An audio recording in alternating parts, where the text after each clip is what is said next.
लेकिन उसमें मैं हैरान इस बात पे था कि फौरन भारत ने स्विच करके तेल वेनेजुएला से ले गए। और मेरे वतन अजीज से किसी को पता ही नहीं है कि वेयर आर वी हेडिंग, हम कहां जा रहे हैं, हमारे क्या होगा पाकिस्तान का इस सारी दुनिया के क्राइसिस के अंदर। लेकिन हर जंग हारा है जब अमेरिका, इनकी इंटेलिजेंस ने काम ठीक नहीं किया तो उसके बाद इनके हाथों से हर चीज स्लिप होती गई और लास्ट कहते हैं ना, last nail to the coffin was fall of Kabul. उसके बाद बिल्कुल टोटली एक्सपोज्ड। लेकिन आज तक चीमा साहब किसी ने कोई बात की है कि वेयर वी स्टैंड एट, हम कहां जाएंगे। रशिया से तेल लिया, आपकी रिफाइनरी है, उनको रिफाइन नहीं कर सकती। वो तेल भी सुना इंडिया जाकर आपकी तरफ आता है या मिडल ईस्ट जाता है, वहां से वो आप पता नहीं क्या उसमें से कौन कौन कमीशनें खा रहा है, क्या क्या। जो अमेरिका के बाद चाइना और इंडिया इस वक्त जो है वो टॉप पे जा रहे हैं in terms of global patent rights file करने में। तो how do you see this Israel demand for the Indian workers? लगता तो यह है कि बेनिफिशियरी तो इंडिया हो गया इस क्राइसिस का, जिसके वर्कर्स और सारे पढ़े लिखे लड़के वहां चले जाएंगे फॉर जॉब्स। बहुत बड़ा एक बिजनेस है, ये भी मैं बताना चाहूंगा। इस वक्त तो वो बिजनेस चल रहा है क्योंकि मुसलमान लीडरशिप जो बेकार है, बिल्कुल सिंसियर नहीं है अपने मुल्कों के साथ, मुसलमानों के साथ। मुझे आज किसी ने, चीमा साहब मैंने आपको भी भेजा है, मैंने उसको आज सुबह बड़ा एंजॉय किया उस चीज को। मुझे किसी ने वो मीम एक भेजी है, उसने कहा दुनिया में मार खा रहे हैं हम इसलिए कि हम मुसलमान हैं, लेकिन लगता है आखिरत में भी मार खाएंगे वहां कि हम असली हम ठीक मुसलमान नहीं। जो अब हम पहले आप बात कर रहे थे कि अब उनके पास असला अमेरिकन है और उनको और दुनिया को भी सोचना चाहिए। जब अमेरिका छोड़ के भागा था यहाँ से, हमें पता नहीं था क्या छोड़ के जा रहे हैं वापस। और दूसरी बात यह कि जब आपने सैंक्शंस लगाई, उनके डॉलर भी रोक के रखे हैं, उन्होंने बेचना नहीं असला। असला आप कह रहे हैं पाकिस्तान आ गया, असला तो चल रहा है इस वक्त गाजा के अंदर, अमेरिकन असला चल रहा है। जो असला यूक्रेन को दिया आपने वो भी बिक रहा है सारा ब्लैक मार्केट में। पुतिन साहब की स्टेटमेंट आई कि ये असला वही बिका है और दूसरी साइड से डिनाई नहीं हुई। यूक्रेन ने डिनाई नहीं किया, उन्होंने कहा नहीं हमने बेचा नहीं है, ये रशिया ने हमसे छीन के दिया बेचा black market. They didn't deny it कि असला जो है वो नहीं है, हमारा असला नहीं, हमने नहीं बेचा। नहीं, वो कहते हैं हमने नहीं बेचा, किसी और ने बेचा। बिका तो है ना, फिर ब्लैक मार्केट से लेकर पहुंच गए। इस वक्त गाजा में चल रहा है अमेरिकन असला सारा। और लेकिन ये कि अमेरिका की तो प्रोडक्ट भी यही है ना, अगर देखा जाए तो अमेरिका तो ना गाड़ियां बना सकता है, ना जहाज, ना दूसरी चीजें बनाता है, वो तो सिर्फ असला ही बनाता है। और वो उनको it's a war based economy after the second world war and this is what it is. वो तो तार साहब ये बिल्कुल आपने सही कहा, वॉर बेस्ड इकोनॉमी। तार साहब एक और बड़ी खबर आई है कि इजराइल ने इंडिया को कहा है कि हमें 1 लाख वर्कर दें, क्योंकि वो जो फलस्तीनी वर्कर्स वहां पे काम करते थे वो कहते हैं जी 7 अक्टूबर के बाद अब वो तो काम नहीं कर सकते। आपको क्या लगता है कि इंडिया तो बहुत बेनिफिशियरी भी है, कई तरफ से तो ये भी खबरें आ रही हैं कि शायद अमेरिकन ये कहें इंडिया को कि वो इजराइल को असला भी दें, बिकॉज जिस तरह पाकिस्तान से असला लेके यूक्रेन को दिया गया बिकॉज कंपैरेटिवली चीप पड़ता है वो, तो इंडिया के जो मैन्युफैक्चर्ड असला है वो सारी बात है वेस्टर्न मंडियों की निस्बत तो कमजोर सस्ता ही मिलेगा क्योंकि इनकी कॉस्ट ऑफ मैन्युफैक्चरिंग हमारे यहाँ पे कम होती है। तार साहब इसको कैसे देखते हैं कि अब इंडिया जो है वो इजराइल की मार्केट में जाएगा, तो ये तो फलस्तीनी वैसे ही आउट हैं गेम से, लेकिन इंडिया की उसको कैप्चर करने को, मार्केट को कैप्चर करने को। और मैं आपको बताता चलूं कि द इंपॉर्टेंट थिंग इज कि इंडियन जो वर्कर्स हैं they are making an impact. तो ये वो इम्पैक्ट इस तरह है कि जितने भी पेटेंट राइट्स हैं, जो अमेरिका के बाद चाइना और इंडिया इस वक्त जो है वो टॉप पे जा रहे हैं in terms of global patent rights file करने में। तो how do you see this Israel demand for the Indian workers? लगता तो यह है कि बेनिफिशियरी तो इंडिया हो गया इस क्राइसिस का, जिसके वर्कर्स और सारे पढ़े लिखे लड़के वहां चले जाएंगे फॉर जॉब्स। जी मतलब पहले भी तो आप देखें 18,000 इंडियन थे इस वक्त, ये जंग से पहले जब नंबर सामने आए थे 18,000 इंडियन थे इजराइल के अंदर। और हम सरप्राइज उसमें जो तीन इंडस्ट्री में थे वो, एक तो जो सीनियर केयर थी, उनके घरों में काम करने वाली इंडियन नर्सेज थी। दूसरे डायमंड ट्रेड के अंदर, क्योंकि भारत की भी मोनोपोली है गुजरात की डायमंड, इजराइल की भी, तो डायमंड इंडस्ट्री में थे। तीसरे थे इनके आपके हाईटेक को, जो दूसरे जो इंटरनेट वाले, ये सारे जो कंप्यूटर रिलेटेड थे। तो वो तीनों पहले भी 18,000 को थोड़े नंबर नहीं होते चीमा साहब, अगर देखा जाए तो अब मजीद होंगे। लेकिन उसमें बात यह है कि आप हुकूमत की तरफ से पॉलिसी, मुझे इससे भी ज्यादा जो एक खबर मैंने अगले दिन देख के हैरान हो गया था कि रशिया से उनकी तेल की वो एक तो इशू बन रहे हैं, पूरी दुनिया में तेल के बनेंगे आगे। और मैं बल्कि हैरान था इस वक्त चीमा साहब, जंग के असरात 2 चीजों पे हो गए, खुराक पे, गंदम पे, और दूसरा पेट्रोलियम पे। इसकी वजह से और पूरी दुनिया फिर दोबारा रिसेशन की तरफ जाएगी दोबारा। लेकिन उसमें मैं हैरान इस बात पे था कि फौरन भारत ने स्विच करके तेल वेनेजुएला से ले गए। और मेरे वतन अजीज से किसी को पता ही नहीं है कि वेयर आर वी हेडिंग, हम कहां जा रहे हैं, हमारे क्या होगा पाकिस्तान का इस सारी दुनिया के क्राइसिस के अंदर। 3 क्राइसिस जो है इस वक्त जो रिसेंट पूरी दुनिया फेस कर रही है। कोविड के बाद आपका अभी तक सप्लाई चेन पूरा बहाल नहीं हुआ था, नंबर 1। दूसरा, यूक्रेन की वार ने सक किया सारी इकोनॉमी, पूरी दुनिया की इकोनॉमी। अब तीसरा झटका इस चीज का है और सारी दुनिया फिर दोबारा फेस करेगी रिसेशन को। तो मेरे वतन अजीज कहां जाएंगे? वो मेरा मकसद किसी ने आज तक, मैं शॉक्ड हूं चीमा साहब, आज तक मैं शॉक्ड अभी तक इस चीज में कि आज तक including from Imran Khan, people's party, Bilawal Bhutto खुद बाहर का पड़ा है, और तीसरा एस्टेब्लिशमेंट, और चौथा मेरा जो अभी नया प्राइम मिनिस्टर है, और काकड़ साहब, इंग्लिश बड़ी अच्छी। आज तक किसी ने रोड मैप दिया है कि पाकिस्तान का रोड मैप क्या है इकॉनमी की तरफ, हम किस तरह जाएंगे? सिर्फ एक बंदे ने बात की है, आसिम मुनीर ने, वो भी एग्रीकल्चर रिलेटेड, और उसको भी किस तरीके से क्रिटिसाइज किया जाता है, सारा कुछ किया जाता है। मैं तो उसको क्रिटिसाइज तो करूंगा कि this is not the armies job, लेकिन फिर भी उसमें बेनिफिशियरी तो पाकिस्तान ही है ना। ये बात तो करनी चाहिए थी नवाज शरीफ को, ये बात तो करनी चाहिए थी शहबाज शरीफ को, बात तो करनी चाहिए किसी सियासी लीडर को ये बात कि एग्रीकल्चर को किस तरह करना है, लेकिन अब उन पे लोग यकीन ही नहीं करते, या फिर वो एग्रीकल्चर में आएंगे तो अपने लोगों में बांट फूट जाएंगे, सारी चीजें खा पी जाएंगे, क्योंकि हर चीज में तो करप्शन है। लेकिन आज तक चीमा साहब किसी ने कोई बात की है कि वेयर वी स्टैंड एट, हम कहां जाएंगे? रशिया से तेल लिया, आपकी रिफाइनरी है, उनको रिफाइन नहीं कर सकती, वो तेल भी सुना इंडिया जाकर आपकी तरफ आता है या मिडल ईस्ट जाता है, वहां से वो आप पता नहीं क्या उसमें से कौन कौन कमीशनें खा रहा है, क्या क्या कर रहे हैं। लेकिन चीमा साहब ज्यादती है, पाकिस्तान के कोई जामे मनसूबाबंदी किसी चीज में भी नहीं, किसी चीज में भी नहीं। अब जो भारत है, खैर उसमें आपने कहा कि वर्कर उनके जाएंगे, वर्कर तो उनके हर जगह जा रहे हैं, बल्कि उसमें कई ममालिक में कई नई एवेन्यूज जो है दे आर गोइंग। जर्मनी में काफी जा रहे हैं इस वक्त, अगर देखा जाए तो भारतीय जो है वो काफी जा रहे हैं। और दूसरा अमेरिका की, मैं हैरान हूं, कंफ्यूजन बिल्कुल। एक तरफ कहते हैं जी हमने इजराइल को कहा कि आप हमारी तरह की गलतियां जो है उनको रिपीट ना करें सितंबर 11 वाली, उसके बाद, लेकिन साथ असला और पैसा इस तरह दे रहे हैं जिस तरह पानी है, और खुद हालात अपने इतने $105 बिलियन मांग रहे हैं फ्रॉम द कांग्रेस। और मैंने जिस तरह बताया था, ये जंगे अब जो है ना चीमा साहब, ये मर तो सिविलियन रहे हैं, इसमें कोई शक नहीं, लेकिन ये मनी लॉन्ड्रिंग मशीनें बन चुकी हैं, इसमें करप्शन बहुत ज्यादा है। हमारे अमेरिकन बहुत ज्यादा करप्शन इसमें कर रहे हैं। $105 बिलियन में से ज्यादातर डॉलर तो वापस ही आ जाएंगे, इनको यहाँ से हो सकता बाहर ही ना जाए, लेकिन सख्त America is facing huge corruption issues इस वक्त अगर देखा। उसमें मैं एक और बात बताना चाहूंगा खासकर, मैं सारा इल्जाम जो है वो अमेरिका की वीक फॉरेन पॉलिसी और अमेरिकन वीक लीडरशिप पे, टोटल जो कुछ भी इस वक्त दुनिया में हो रहा है, खासकर जंगों के हवाले से, चाहे यूक्रेन हो, चाहे ये फलस्तीन का मसला है, ये जो गाजा है, टोटल ब्लेम जाता है कि दुनिया के अंदर बैलेंस ही नहीं मौजूद इस वक्त। रशिया जब खराब हुआ गोरबाचोव के दौर में, उसके बाद दुनिया का बैलेंस खराब हो गया बिल्कुल टोटल। और उसके बाद कुछ अर्सा तो America as a sole super power manage करने की कोशिश करता रहा है, लेकिन उसके बाद उनके हाथों से निकल गई सारी। इस वक्त बार बार कोशिश अमेरिका करता रहा, क्योंकि इनका सबसे बड़ा जो एक अमेरिका की सुप्रीमेसी जो थी, उसका एक रोल था the way they have bomb Japan in second world war. उसके बाद बड़ी दफा इन्होंने कोशिश की है कि न्यू वर्ल्ड ऑर्डर ये करेंगे वो करेंगे, लेकिन हर जंग हारा है जब अमेरिका, इनकी इंटेलिजेंस ने काम ठीक नहीं किया, तो उसके बाद इनके हाथों से हर चीज स्लिप होती गई, और लास्ट कहते हैं ना, last nail to the coffin was fall of Kabul. उसके बाद बिल्कुल टोटली एक्सपोज्ड। और इस वक्त जो है, और दूसरा चीमा साहब जो सबसे बड़ा मसला इस वक्त चल रहा है, इसमें एक ब्लेम मैं करूंगा अमेरिकन लीडरशिप को, और दूसरा ब्लेम करूंगा मुस्लिम लीडरशिप दुनिया की। वो डजंट एग्जिस्ट एनीमोर, उनके बिल्कुल मॉरल्स कोई नहीं, टोटल कोई मॉरल्स नहीं, और उसको मैं ब्लेम करूंगा उस वजह से जो कुछ भी हो रहा है आज हो रहा है। और इजराइल करेगा जो मर्जी करेगा, कोई उनको रोकने वाला नहीं है। और मैं माजी का अगर उनका ट्रैक देखा जाए तो अपना वो हमेशा टारगेट अचीव करके जाके सीज फायर करते हैं। इस दफा भी अपना टारगेट अचीव करेंगे, और जो काफी हद तक वो कर चुके हैं। गाजा तो उन्होंने बिल्कुल प्लेन कर दिया उन्होंने एक ही साथ उसका, और उसमें फिर आगे मजीद करप्शन हो गया। मैं यहाँ ये भी बताना चाहूंगा कि फलस्तीनी भी करप्ट है, उनकी लीडरशिप भी करप्ट है, वो पैसे बनाएंगे, फतेह अल सीसी वो पैसे बनाएंगे, और इसमें अमेरिकन जो करप्ट कॉन्ट्रैक्टर है सारे और लीडरशिप इनकी, ये भी पैसे बनाएंगे। ये this is all the Ponzi scheme, the wars are just have become the Ponzi schemes to make money out of it. War बहुत बड़ा एक बिजनेस है, ये भी मैं बताना चाहूंगा। इस वक्त वो बिजनेस चल रहा है, क्योंकि मुसलमान लीडरशिप जो बेकार है, बिल्कुल सिंसियर नहीं है अपने मुल्कों के साथ, मुसलमानों के साथ। मुझे आज किसी ने, चीमा साहब मैंने आपको भी भेजा है, मैंने उसको आज सुबह बड़ा एंजॉय किया उस चीज को। मुझे किसी ने वो मीम एक भेजी है, उसने कहा दुनिया में मार खा रहे हैं हम इसलिए कि हम मुसलमान हैं, लेकिन लगता है आखिरत में भी मार खाएंगे कि वहां हम असली हम ठीक मुसलमान नहीं। तो फिर यहाँ भी जलील हैं तो ऊपर भी जलील होंगे, फिर हमारा फिर लग रहा है यही होगा, क्योंकि उसमें countries are taking decisions according to their own interest। लेकिन चीमा साहब एक आखिरी सवाल करना चाहता हूं, और वो ये है कि ये पाकिस्तान के जो इस्लामी जमातों के लीडर हैं, ये हमास से क्यों जाके मिल रहे हैं? वो हमारे एक बड़े इंपॉर्टेंट लीडर है मौलाना फजलुर रहमान साहब, वो हमास की लीडरशिप से मिलने कतर चले गए हैं। जमाते इस्लामी के लोग हैं वो उधर और चले गए हैं। शर्मिंदगी की बात यह है कि बाली इंडोनेशिया में तो ज्यादा, जकार्ता इंडोनेशिया में ज्यादा लोग निकले हैं, 2 मिलियन लोग निकले हैं। पाकिस्तान है तो लाख बंदा, 10,000 बंदा नहीं पाकिस्तान में निकला।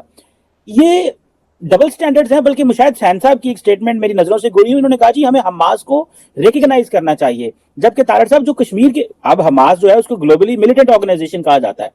एक बात बताएं, आपके जो कश्मीर में जो तंजीमें थी उसको तो आप कुछ कर नहीं सके, वो तो दुनिया ने दहशतगर्द करार दे दी। आप चले हमास वालों को जो है वो लीगल कराने। ये हमारे लोगों की, ये हमारे डबल स्टैंडर्ड्स हैं, हमारे डबल फेस हैं कि मजहबी जमातें जाके कतर में उनसे मिल रही हैं, जॉर्डन में या कहीं और जाके मिल रही हैं। लोग कह रहे हैं हमास को रिकॉग्नाइज करो, यूएन ने हमारे बंदे सारे जो है दहशतगर्द करार दिए हैं। हम कंफ्यूज हैं, सानू समझ नहीं अन्य की साहब की साहब।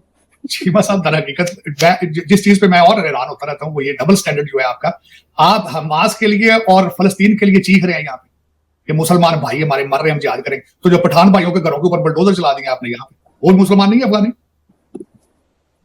इलीगल है, ठीक है, किसी सिस्टम के जरिए निकाले ना भाई उनको, कोई सिस्टम बनाया जाए ना। उधर से वो भी थ्रेट कर रहे हैं आपको, जो डिफेंस मिनिस्टर अफगानिस्तान का, उसने कहा कि अब तैयार हो जाओ, अब भी आ रहे हैं चीमा साहब। लेकिन हर देखिए मौलाना फजलुर रहमान का कारोबार ये है ना भाई, मदरसे कारोबार है उनका, उन्होंने तो ज़ाहिर जाना है, फोटो तो अपने फोटो मार्केटिंग कर रहे हैं ना अपनी प्रोडक्ट की। तार साहब, आपको क्या लग रहा है कि इंडिया कॉरिडोर डेवलप कर रहा है, कनेक्टिविटी दे रहा है मिडिल ईस्ट और यूरोप को, और हम आपस में ही लड़ाइयों से जो है वो नहीं हो रहे, और इंटरनल आपको पता है पॉलिटिकल इंस्टेबिलिटी वो तो है ही है। आप ये जो नई डायमेंशन आ रही है कि दहशतगर्दी की लहर जो है, इसको कैसे देखते हैं? क्या ये पाकिस्तान की वो जो हमने बात की थी कि 50 अरब डॉलर की जो इन्वेस्टमेंट के हवाले से उसको रोक सकती है? आप इसको कैसे देखते हैं तार साहब? चीमा साहब, ये दहशतगर्दी ना पहली दफा हुई है ना आखिरी दफा होनी है। ये भी मैं जो अगर इसके आप हिस्ट्री पढ़ें तो उसमें अब ये जो आज आप अटैक की बात कर रहे हैं, ये मेरे ख्याल में एक हफ्ते के अंदर कुछ चौथा पांचवा ये अटैक है, और 98% आपकी जो है दहशतगर्दी बढ़ चुकी है।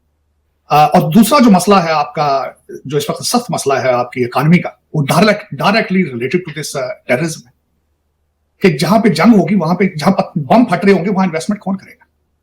वहां से कारोबार, हकीकत जहां दो शख्स लड़ रहे होते हैं, जहां जंग होती है, बिजनेसमैन वहां से पैसा लेकर भागते हैं, आते नहीं।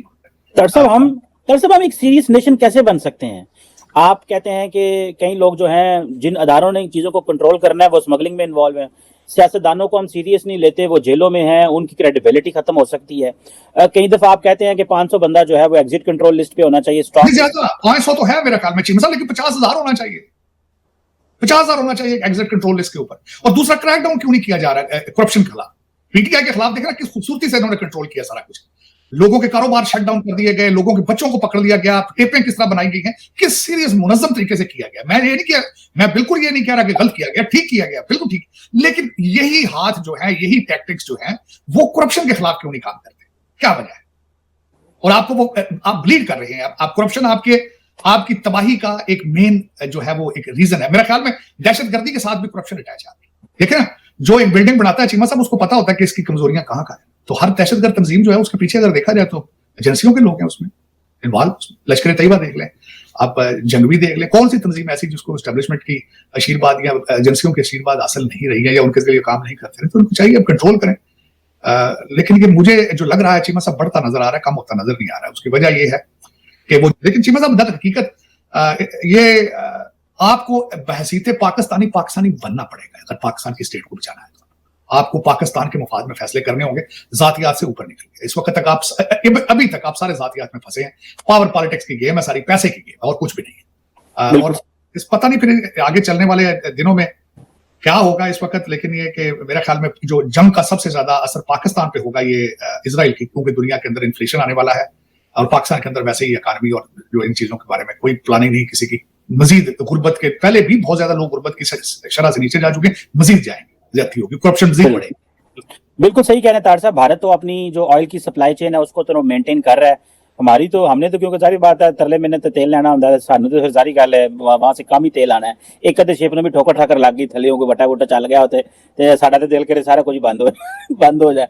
तो ये तो सप्लाई चेन तेल की मेंटेन करनी पड़ेगी तार साहब। ये तो इस पे भी जरा किसी दिन स्पेशल हमें प्रोग्राम करना चाहिए कि ये तो इकोनॉमी ऑफ वॉर है, इसमें इंडिया अपनी सप्लाई चेन को कैसे डाइवर्सिफाई कर रहा है, और हम उन्हीं जगहों से चीजें ले रहे हैं जहां पे क्यों शांत लगता है जंग होनी नहीं किधर।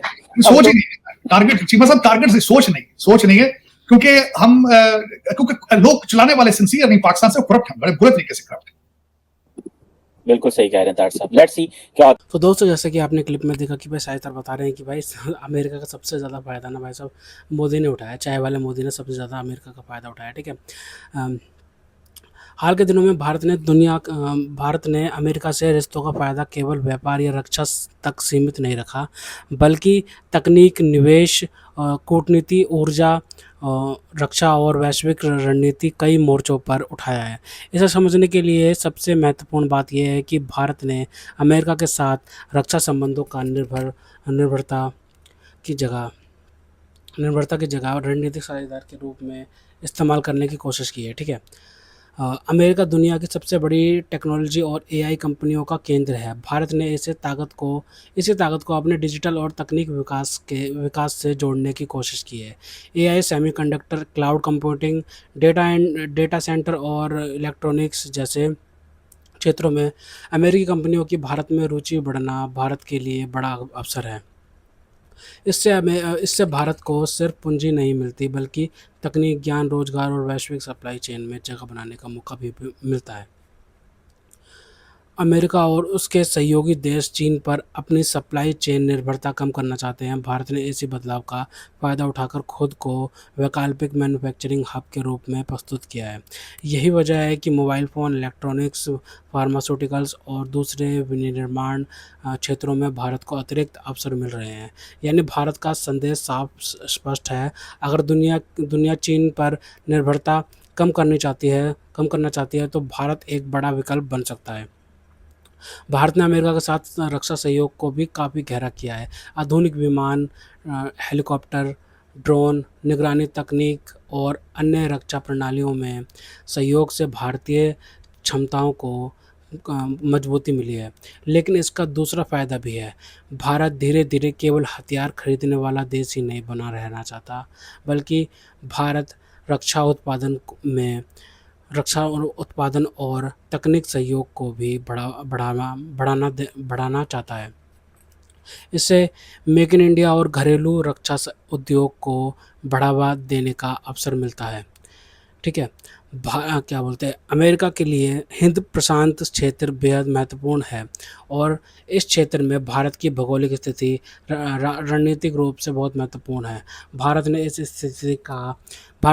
स्थिति का फ़ायदा उठाकर अमेरिका के साथ अपने संबंध मजबूत किए हैं, लेकिन साथ ही अपनी रणनीतिक स्वायत्तता को भी बनाए रखने की कोशिश की है। यानी भारत का मॉडल यह रह मतलब कि यानी भारत का मॉडल ये रहा है कि अमेरिका के साथ सहयोग करो, लेकिन अपनी विदेश नीति के फैसले खुद लो, ठीक है। भारत की विदेश नीति की सबसे बड़ी विशेषताओं में से एक है, वह अमेरिका के साथ साझेदारी बढ़ाते हुए रूस के साथ भी अपने पुराने संबंध बनाए रखता है। यह अमेरिका के लिए आसान स्थिति नहीं है, लेकिन भारत ने इसी स्वतंत्र विदेश नीति के कारण अपनी बातचीत की ताकत बनाए रखी है। भारत का दृष्टिकोण ये रहा है कि वह किसी एक शक्ति गुट का हिस्सा बनने के बजाय अलग-अलग शक्तियों के साथ अपने राष्ट्रीय हित के अनुसार संबंध रखे। अमेरिका भारत के सबसे महत्वपूर्ण आर्थिक साझेदारों में से एक है। अमेरिकी बाजार में भारतीय IT services, pharmaceuticals, engineering products और अन्य सेवाओं की बड़ी मांग है। भारत के लिए अमेरिका के साथ व्यापार का मतलब सिर्फ सामान बेचना नहीं है, इसका संबंध भारतीय कंपनियों के वैश्वीकरण, रोजगार और विदेशी मुद्रा आय से है। अमेरिका में भारतीय मूल के लोगों की मजबूत मौजूदगी भी भारत के सॉफ्ट पावर को बढ़ाती है। टेक्नोलॉजी, मेडिसिन, बिजनेस, एकेडमिया और पॉलिटिक्स जैसे क्षेत्रों में भारतीय अमेरिकी समुदाय की सफलताओं ने दोनों देशों के बीच सामाजिक और आर्थिक रिश्तों को